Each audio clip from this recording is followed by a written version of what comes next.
5. Apa yang menghambat datangnya rezeki atau yang menjadi penghalang rezeki? Yang kelima adalah zolim kepada pasangan. Zolim kepada suami yang zolim kepada istrinya, mohon maaf, dengan izin Allah biasanya rezekinya sempit, bahkan dijauhkan dan dijatuhkan pada urusan dunia. Bunda lihat ya, ada seorang suami yang waktu itu dia sayang sama keluarganya, Allah angkat derajatnya. Tapi saat suami ini hilaf, lupa, maka dengan jalannya Allah jatuhkan urusan dunianya. Ada atau tidak? Maka siapa suami yang paling baik? Kata Nabi, khairukum li ahlihi wa ana khairukum li ahli. Sebaik-baiknya suami adalah yang paling baik kepada keluarganya, ai istrinya. Dan aku, kata Nabi, yang paling baik kepada keluargaku. Maka kalau mau lihat laki-laki itu baik atau tidak, lihat bagaimana cara dia memperlakukan keluarganya, memperlakukan pasangannya. Karena di situ dia akan mendapatkan kebaikan dalam hidupnya. Sama, kalau kamu mau lihat perempuan itu baik atau tidak, lihat bagaimana perempuan itu memperlakukan suaminya. Maka rumah tangga itu saling, bukan saing. Rumah tangga itu saling, bukan saing. Bunda, kadang kita diuji dengan pasangan kita, betul? Rumahku surgaku itu bukan semata-mata kita akan dapat surga kalau kita punya pasangan yang dalam tanda kutip baik gitu ya. Boleh jadi kalau kita sabar, walaupun punya suami yang gak baik, tetap ada kebaikan untuk kita. Kan kita diuji dengan pasangan kita masing-masing. Ada rumah tangga yang suaminya soleh, istrinya tidak soleh, ada gak? Keluarga siapa? Keluarga siapa? Nabi Nuh. Nabi Nuhnya soleh. Siapa istrinya? Ibu Nuh. Nabi Nuhnya soleh, Ibu Nuhnya tidak soleh. Nabi Lut soleh. Siapa istrinya? Ibu Lut tidak soleh. Ada yang begitu diuji sama Allah, ada atau tidak? Ada yang sebaliknya, istrinya soleh, suaminya nggak soleh, ada nggak? Keluarga siapa? Siapa suaminya? Firaun. Siapa istrinya? Ibu Aun. Istrinya Asia. Firaunnya tidak soleh, Asianya soleh. Ada yang ketiga, suaminya tidak soleh, istrinya tidak soleh, ada? Keluarga siapa? Abu Lahab. Siapa istrinya? Julahab. Ibu Lahab. Istrinya Ummu Jamil. Siapa namanya? Ada. Ada yang keempat, suaminya soleh, istrinya soleh. Ada nggak? Keluarga siapa? Nabi Muhammad SAW, Nabi Ibrahim alaihissalam. Betul? So bunda, kalau milih suami, mau yang seperti Nabi Nuh, Fir'aun, Abu Lahab atau Nabi Ibrahim? Nabi Ibrahim itu istrinya 2. 1 Siti Sarah, 2 Siti Hajar. Udah cak tadi bunda bilang Nabi Ibrahim, berarti udah itu. Jadi mohon izin, suami istri tidak boleh saling menzolimi. Karena zolimnya kita kepada pasangan menjadi penghalang datangnya rezeki. Makanya mulai hari ini, selain kalimat terima kasih, mulai hari ini bunda perbaiki rumah tangga dengan kalimat mohon maaf. Ayah mohon maaf ya, kunaon gitu, kunaon mohon maaf, kunaon mohon maaf. Ayah, kata Ahyuman, bunda harus minta maaf ke ayah. Kunaon? Naon masalahnya? Oh, masalah. Bunda mah udah baik, bunda mah. Bunda bilang, ya ayah, bunda tesok ngomongin ayah di belakang. Bunda tesok kadang-kadang ngeluh ke ayah teh. Gitu.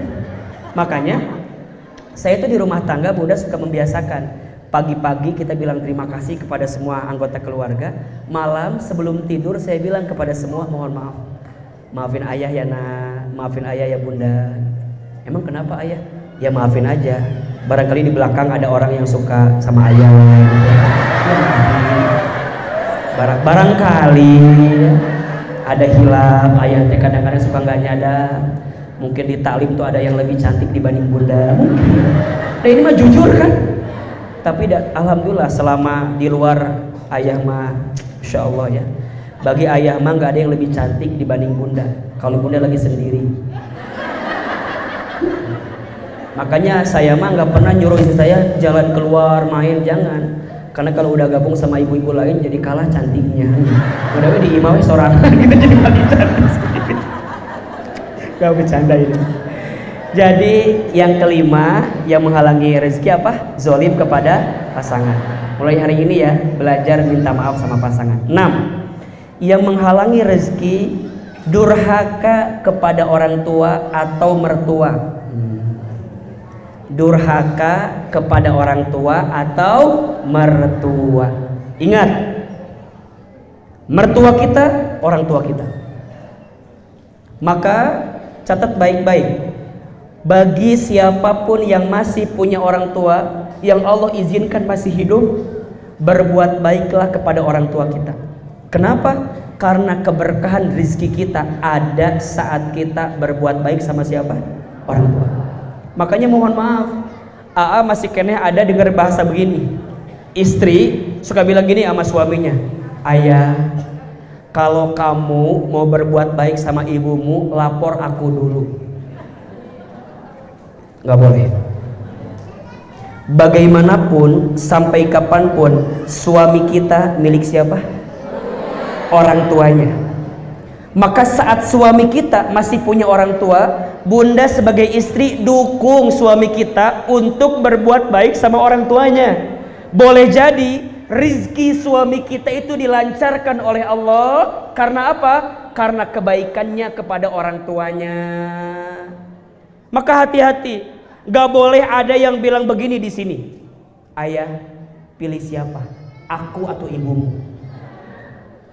Itu bukan sesuatu yang harus dibanding-bandingkan. Suami, istri masing-masing punya tempat yang spesial, betul? Maka istri, kalau suami kita masih punya orang tua, bilang sama si ayah suami kita, ayah, kamu udah transfer belum sama ibu kamu? Sama ayah kamu?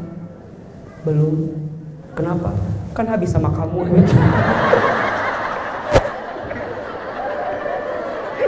Kamu sama kamu duitnya, hati-hati. Boleh jadi rezeki suami kita akan ditambah karena ada orang yang bergantung dengan kita, berarti orang tua kita. Makanya langsung kalau ada gaji langsung ayah kirim ya 20% buat ibu, buat ayah. Kalau dia punya adik, punya kakak barangkali yang susah, yang sulit, ya, maka bunda jangan menghalangi. Misalnya adik suami kita punya adik yang masih kuliah, orang tuanya nggak mampu, ayo. Mana kosot sodakotin min mal, tidak akan pernah berkurang harta yang disedekahkan. Justru ditambah. Bunda, kalau ngekep sendiri set, lihat ya, jangan mencintai uang seperti engkau menggenggam pasir. Makin engkau genggam pasir, makin engkau nggak dapat uang itu. Tapi kalau makin engkau biasa aja megangnya set. Kalau ada yang bagian-bagian simpul rezeki yang lain, bunda beri. Terutama orang tua. Mohon maaf ya. Semua dosa, siksanya ditangguhkan sampai nanti dia kembali kepada Allah. Kecuali durhaka kepada orang tua. Allah akan balas cash langsung di dunia. Saya ulangi. Semua dosa akan ditangguhkan hisabnya, siksanya saat dia kembali kepada Allah, kecuali dosanya durhaka kepada orang tua. Langsung Allah akan balas ketika dia di dunia. Makanya kalau ketemu banyak orang curhat gitu ya, kenapa usaha saya begini, dagang saya begini, kerjaan saya begini. Saya cuma 2 aja pertanyaannya. 1, bagaimana sholatmu? Yang kedua, bagaimana hubunganmu dengan orang tuamu. Biasanya 2 faktor itu. Perbaiki sholat, perbaiki hubungan dengan orang tua, maka Allah perbaiki semua urusan kita. Makanya yang masih punya orang tua, pegang erat-erat, jaga baik-baik. Karena kalau sudah tidak ada, kita kehilangan magnet rezeki dalam kehidupan. Ahilman ditinggal orang tua sejak kecil. Makanya ketika sekarang saya ada di sini, saya punya banyak orang tua angkat saya, orang tua yang menyekolahkan saya, membimbing saya. Salah satunya Ayahanda Syafi'i, Bunda Mirna, beliau orang tua kami. Maka sekuat tenaga bahagiakan orang tua kita, semampu kita bahagiakan orang tua kita. Karena saat kita membahagiakan orang tua, disitulah kita mengundang tambahan rezeki dari Allah Subhanahu wa Ta'ala. Maka mulai hari ini bunda sayang, teteh sayang, syukur-syukur ya kalau orang tua kita mau tinggal di rumah kita itu lebih bagus. Tinggal di rumah kita sama kita, insya Allah ada kebaikan untuk kita. Hati-hati penghalang rezeki yang ke-6, durhaka kepada orang tua. Yang ke-7, penghalang rezeki rumah tangga yang ke-7 adalah lupa bersedekah. Lupa bersedekah. Ada rumus hidup, terima kasih, terima kasih. Seberapa banyak yang ingin kita terima tergantung yang kita kasih. Makin banyak yang kita kasih, makin banyak yang kita terima. Maka bunda teteh sayang, mulai hari ini kalau rezekinya mau ditambah sama Allah, pastikan sedekah kita sama orang lain, khususnya sama saudara. Kita ini kadang-kadang mohon maaf ya, kalau sama yang jauh suka ngasih, tapi sama saudara deket kagak ngasih tuh. Maka pastikan lihat adik kita, kakak kita, bibi kita, uak kita, kasih. Jangan berlebihan juga, jangan kekurangan juga, semampu kita. Tapi kita percaya dari setiap rezeki kita ada hak orang lain. Kalau ini nggak dikeluarkan jadi penyakit. Bunda, kalau ada penyakit yang harus dikeluarkan tapi kita pendem, apa yang terjadi? Menjalar, menjadi penyakit yang lain.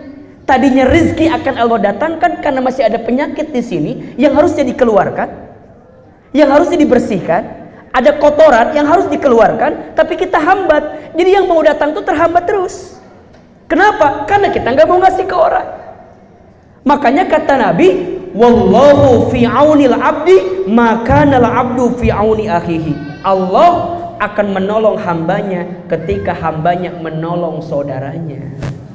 Maka kalau bunda ingin ditolong sama Allah, tolong orang lain, tolong saudara kita, maka rizki semakin mendekat kepada kita. Yang ke-8, jarang baca Al-Quran. Yang menghalangi rezeki rumah tangga, jarang baca Al-Quran. Rumah tangga semakin terang ketika bunda menghadirkan bacaan Al-Quran di rumah itu. Tapi rumah tangga yang jauh dari Al-Quran, maka dia jauh dari rezeki Allah Subhanahu wa Ta'ala. Maka mulai hari ini pelan-pelan ya baca.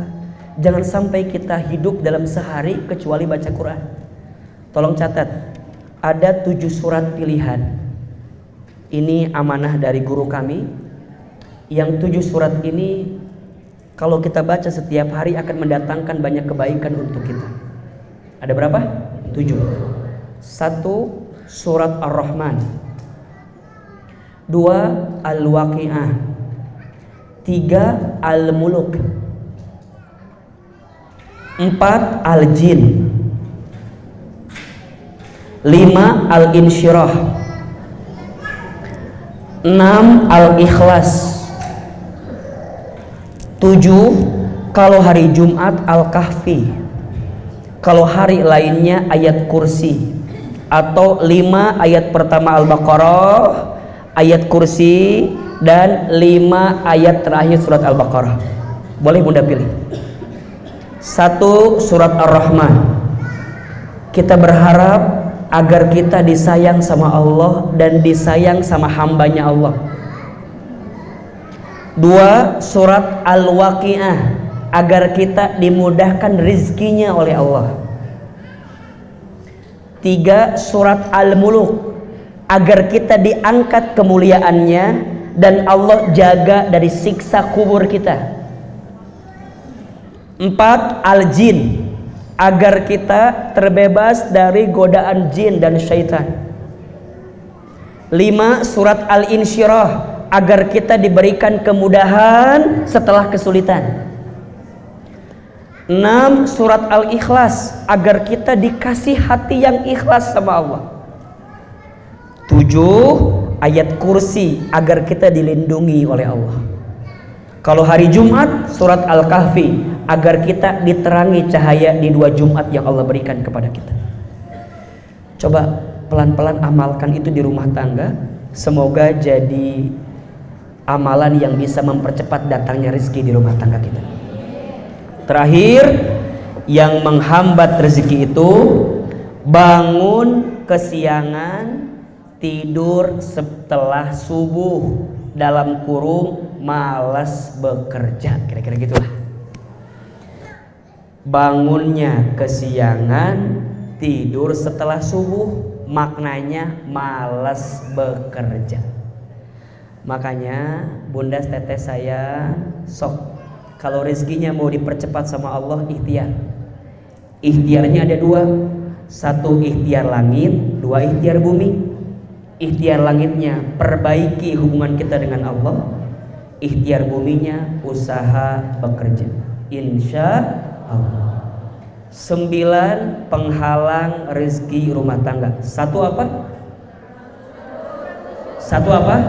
Kurang bersyukur dan sering mengeluh. 2 kurang bertakwa kepada siapa? Kepada Allah. 3 lalai dalam sholat. 4 makan harta haram. 5 zolim kepada pasangan. 6 durhaka kepada orang tua atau mertua. 7 kurang bersedekah. 8 jarang baca Al-Quran. 9 bangun kesiangan, tidur setelah subuh, dalam kurung malas bekerja.